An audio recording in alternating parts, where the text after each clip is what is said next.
สบายดีสบายดีสิพาไปเที่ยวชมพระธาตุพุซี่อยู่โลกขบางเนาะ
เพราะว่าต้องได้ซื้อปีนบ่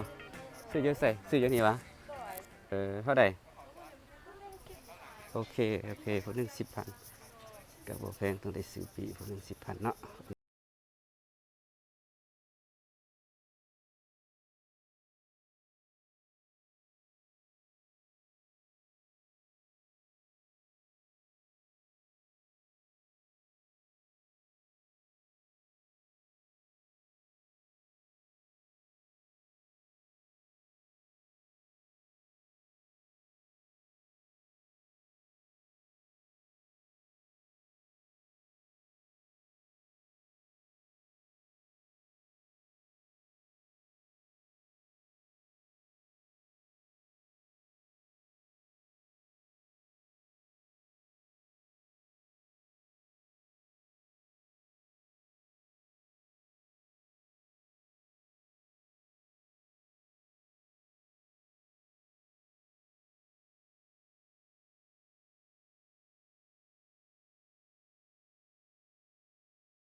เย้หอดแล้วหอดแล้วหอดแล้วเห็นจอมผาแล้วหอดแล้วโอ้ยบอลคล้ายหนำอยู่โอ้นี่โอ้ดีสาวต่างประเทศเลยสมควรเอ้านี่ทิวทัศน์จอมผูซีเด้อปลัดสว่างอยู่ลูกปลัดสว่างต่างประเทศได้เพิ่นมาชมยามอาทิตย์ตกดิน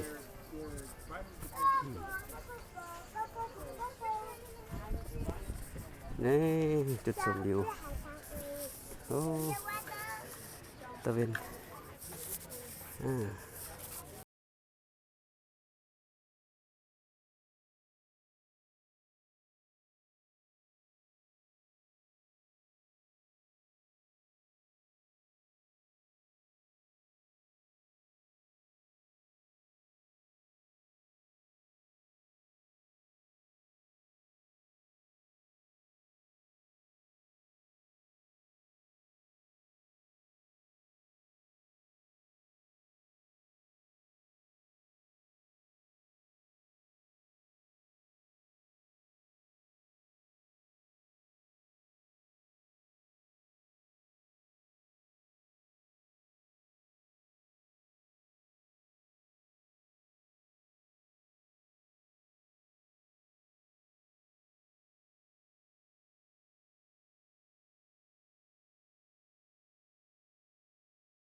จะเป็นอันนี้เป็นเขียนว่าห้ามขึ้นเนาะ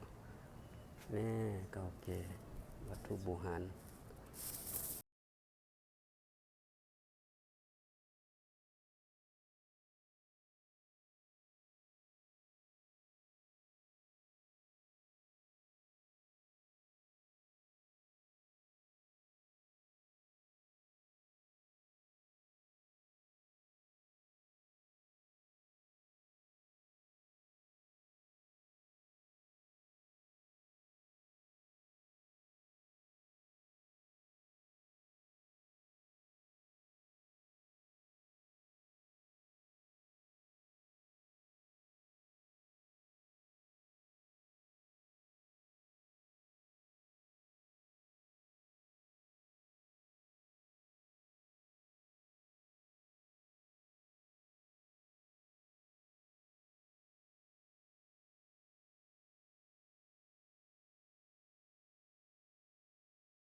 ทางนี้ขึ้นจาก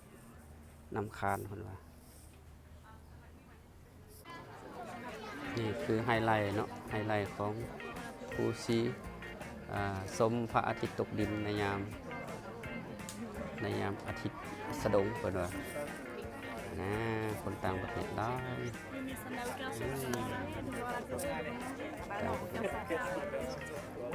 โอ้ไม่ง่ายเลยดีหลายงานชมวิว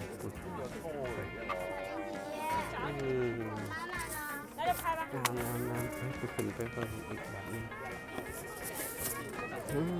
นี่แหละบอลเอินว่า รวมสุดรวมจิตใจของสาวหลวงพระบางนี่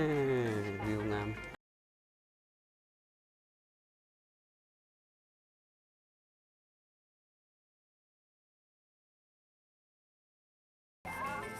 นี่คืองามจุดชมวิวนี่คุณโอ้จุดชมวิวงามบ่นั่นเห็นหมดนี่โอ้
บางขึ้นมาวัดภูสี